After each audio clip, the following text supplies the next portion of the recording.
Hello, welcome back to the podcast. I hope you all are having a good week. I have to say, if it's been anything like mine, I would like to know what the fuck is in retrograde, because it's been one of those weeks for me.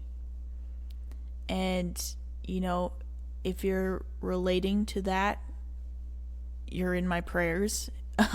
If you're having a great week, I hope it continues to be great for you. I'm just going to dive right into this episode.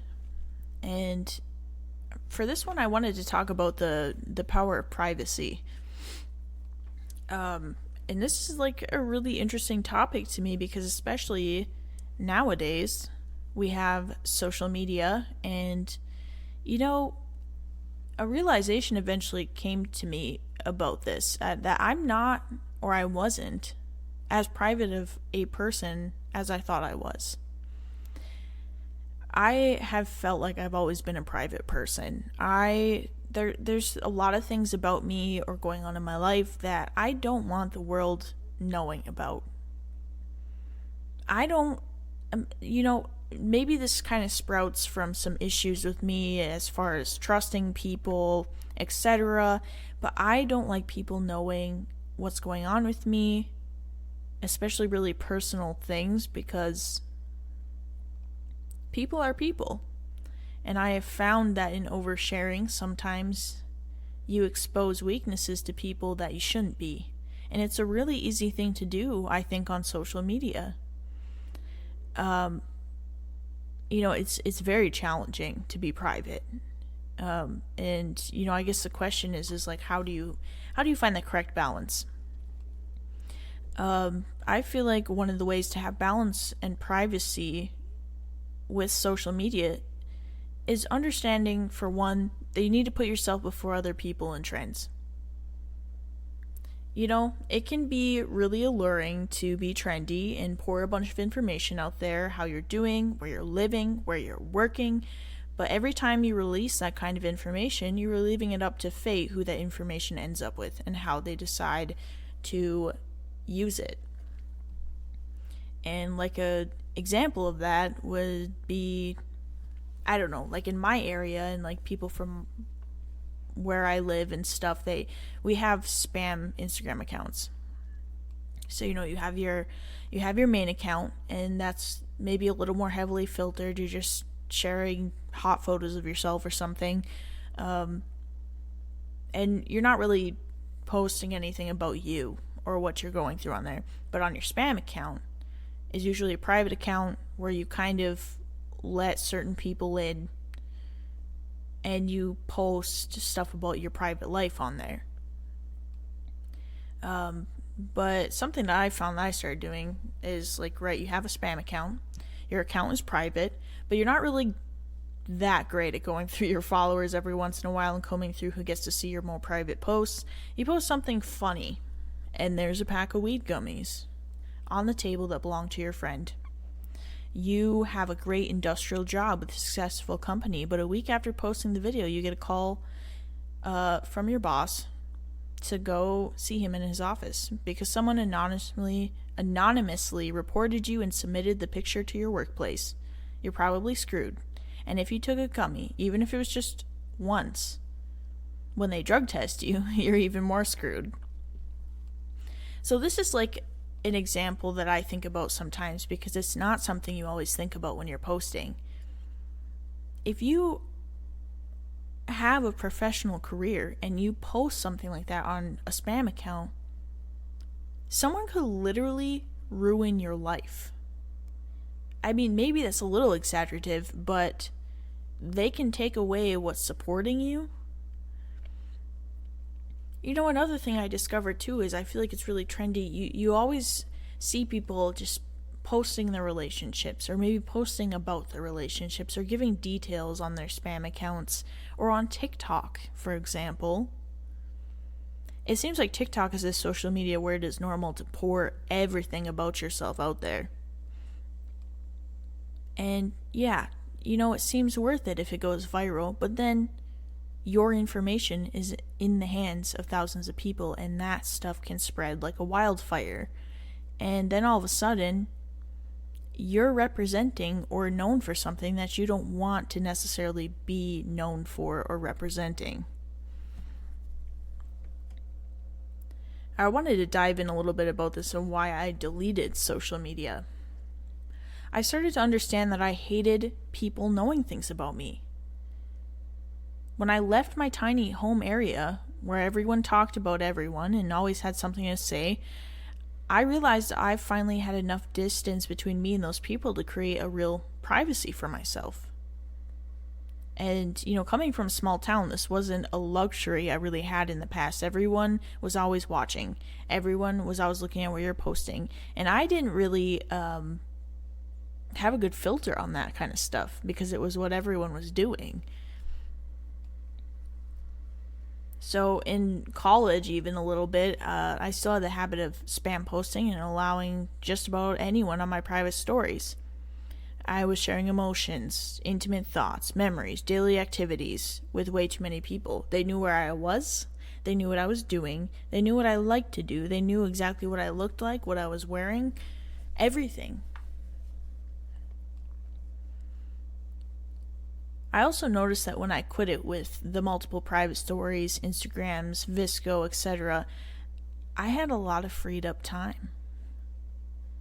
Suddenly, I was spending time doing productive things, positive things, or focusing on passions that I really hadn't been for a long time, like music or writing. And now I use social media as an outlet. Not one where I spread my identity all over and my deepest thoughts and feelings attached to them. I use certain social medias anonymously as a way to share my passions, like writing or, example, music.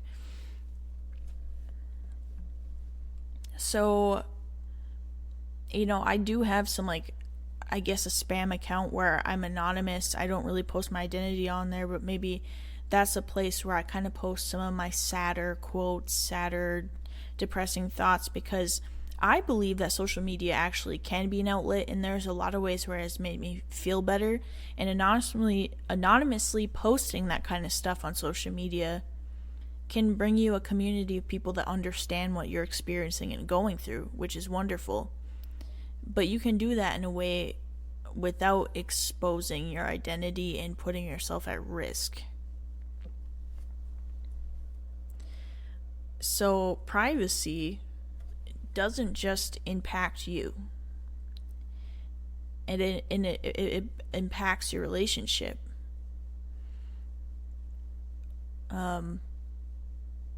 I know I've talked about him a lot here on this podcast, and it's probably kind of annoying, but he's someone who's really close to my life, and we have a lot of these kinds of discussions. My boyfriend taught me some lessons in privacy, because when we first started dating, especially with dating, I thought in a way that my partner should be posting me in everything I do or he does for me. He never really posts anything. And yes, I know what you're thinking. You're thinking of those TikToks and thinking, Lena, he's sus for that. Not necessarily. I argue that here, because there's a difference. He posts absolutely nothing, and his only posts are ones of us together with our faces kind of not really in the picture, but it definitely shows that he's in a relationship with someone. And he posts pictures of his dogs, and I don't even think he's posted anything in probably almost 6 months. He will scroll through Instagram, and the only thing that he watches are sports and memes. I don't think I've ever seen another woman on his Instagram feed. Definitely no models or anything like that. He really follows no women besides some relatives that I have met. And the interesting part too about him is that actually quite a few women follow him and he doesn't follow them back. So I don't think he's sus. It would be a little different if he was posting himself regularly and not really indicating on his profile that he's in a relationship, and he's kind of posting thirst traps and acting single, maybe then he'd be kind of sus, but I don't think that's the case here. But being someone who scrolls through TikTok, I eventually came to a point where I was like, why are you not posting us together? Why don't you post things we do together or for each other? And he said to me, he said, every time you post something that's intimate, you're opening your relationship to other people. Maybe it wouldn't cause any issues, but why give anyone any kind of ammo to step into our relationship and fuck with it? And it did change my perspective on things a little bit, because I was like, wow. I ended up going through my old spam account and kind of getting rid of people that I know they weren't there to watch how I was doing. They weren't watching to make sure that, my well-being was okay.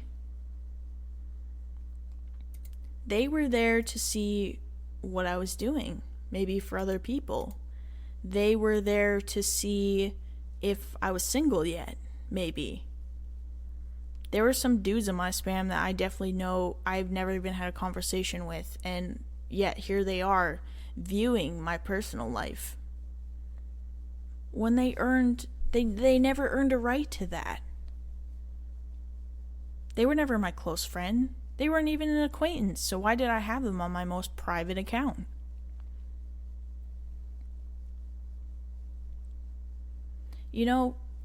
I've been thinking about this a lot too.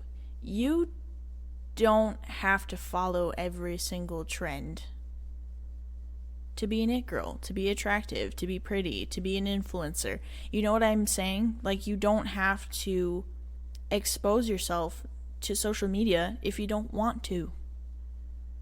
And I think that should be okay, and I think that should be more normalized. I think it should be more normal for you to not want to give out your Instagram to everyone. Because it seems to be instead of, social media being what it was 10 years ago, it just seems like everybody's just trying to get their followers as high as possible. Everyone wants to be a public figure. I think some people think you're more well respected if you have a higher amount of followers, and honestly, that's not really true. Especially if you're trying to become a figure in the social media world. I mean, you're working with people that have millions. The people who are big on social media have millions. So your 20,000 followers to someone with 1 million followers is not going to seem like a lot. And if you're not actually going to reap any benefits or make any money off of having that many people watching you, do you want that many people watching you? That's the point I came to.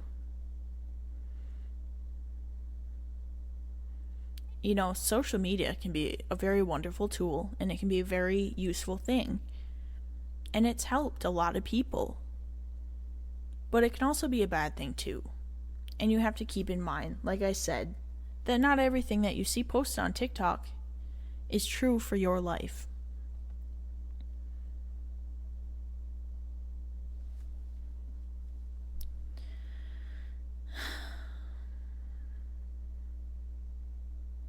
And this is hard because especially for my people that maybe are oversharers in the wrong situations like myself,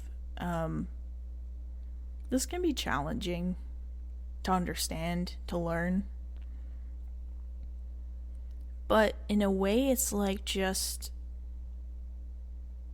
cutting off dead ends or split ends when you remove those people from the personal places of your life that don't belong there. And, now that I can actually call myself a private person and actually know that I'm being a private person, I love that. And that works for me. I'm not saying that everyone has to be like that. If you're comfortable sharing your shit and it doesn't harm you and that's what you want to do, that's also okay, and I can understand that, but it doesn't work for me. And I guess this episode is more so for people that maybe were like me and want privacy or want to do a better job at protecting themselves. And maybe you have a lot of like drama happening and a lot of bad situations happening, and you're beefing with people and it's stressing you out, and you're like, honestly, I'm not a bad person. Why does this keep happening to me? Look at your social media. What are you posting on social media? Are you sharing things that you really have to share? Do you really have to post that?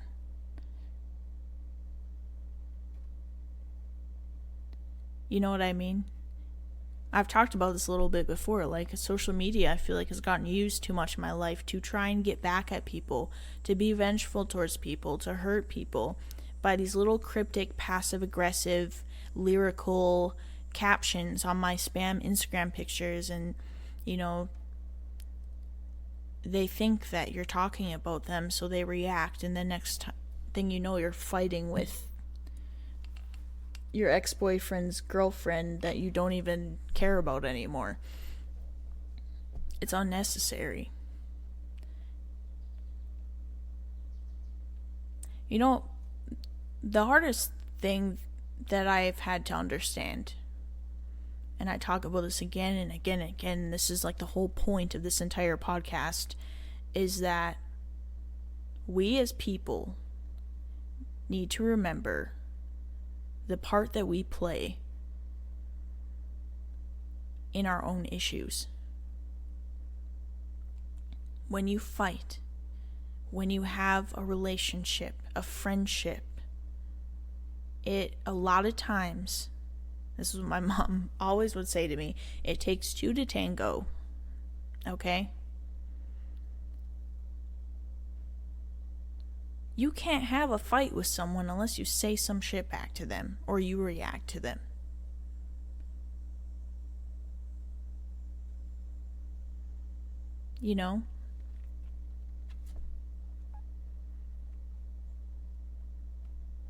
I had to understand that, like, if I'm posting something cryptic on my spam account and it pisses someone off, whose fault is that? Maybe I'm beefing with a girl and she says some really mean shit to me that she doesn't have to say, and that's really out of pocket, but at the same time, I put the invitation out there, did I not?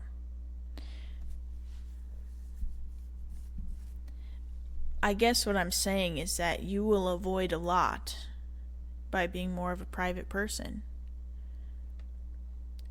You will avoid people who don't care about you hurting you or your life, affecting your life long term.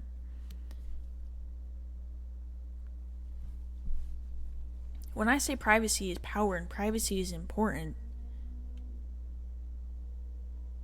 it is, because I guess I'm trying to think how to word this. Because of social media, so many people put so much of their life into social media. And I think it happens a little bit to all of us, where it's like, oh, this would be a good post. Oh, like, this would be funny. This would be cute. Blah, blah, blah, blah, blah. When I became more private, I stopped living for the pictures. I stopped living for the videos. I stopped living for the comments and the likes. Excuse me. I stopped living for social media and I started living for me. I started to see life in different ways again because I disconnected from social media a lot more.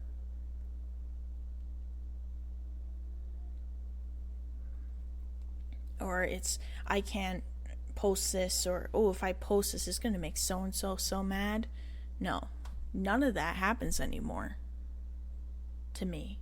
I don't worry about any of that petty bullshit anymore because privacy is power. And then, you're moving how you want to move. You're doing what you need to do. You're putting the time into what you need to for you, for nobody else. And if something doesn't work out, if you make a mistake, then it's not advertised to everyone in your world.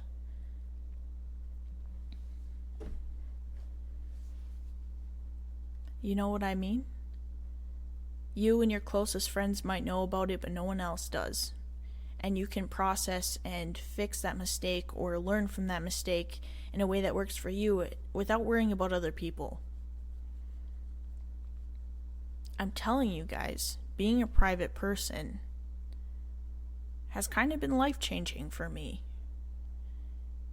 And it has made me realize things that I maybe didn't realize before. And I didn't really realize how me being so open about myself was causing so many issues for me.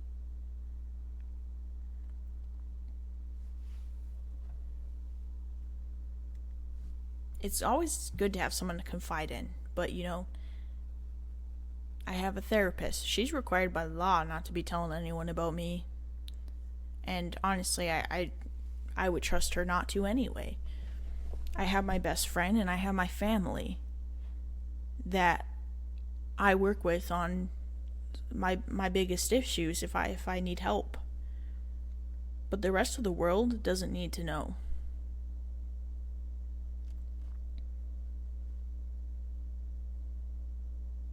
And sometimes, like this podcast or like on social media, I like to share things about how I've grown and maybe some things that I went through, but I feel like posting things in the midst of going through something like a breakup or you got cheated on, that's not really posts coming from your grown self after the fact. It's happening while you're having all these crazy emotions. And a lot of times, at least in my case, I ended up posting something I regretted.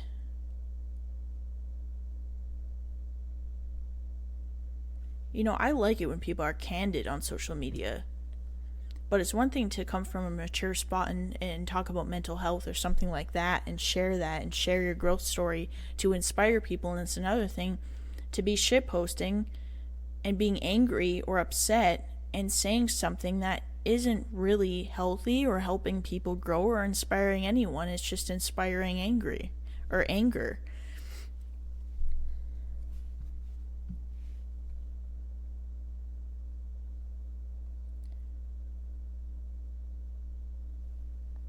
So, for the episode this week, here's your little reminder that if you're going through some of the things that I've talked about, it might be worth it to check yourself and see where you're at with your own privacy. Do you have power in your privacy currently? If you go through your spam followers and you post on your spam about your breakups, your dog dying, the night that you got really drunk and stole a stop sign, are you comfortable with everyone that you have on your spam knowing that stuff about you? Check your surroundings. Check your circle. If you have wonderful people in your life and people you can trust in your circle, perfect. But don't keep people around that you maybe know or are friends with an abusive ex, an ex best friend that really screwed you over and they're friends. Check your circle. And remember that no matter what is trending, what is going on social media, you're not required to do it. You make the choice. You make the decisions. And you choose who gets to know what about your life. And with that, I think I'm going to end the episode here. So thank you very much for coming back to my little rants on my podcast. I appreciate every single one of you, and I hope, once again, that you're having a wonderful week. Bye.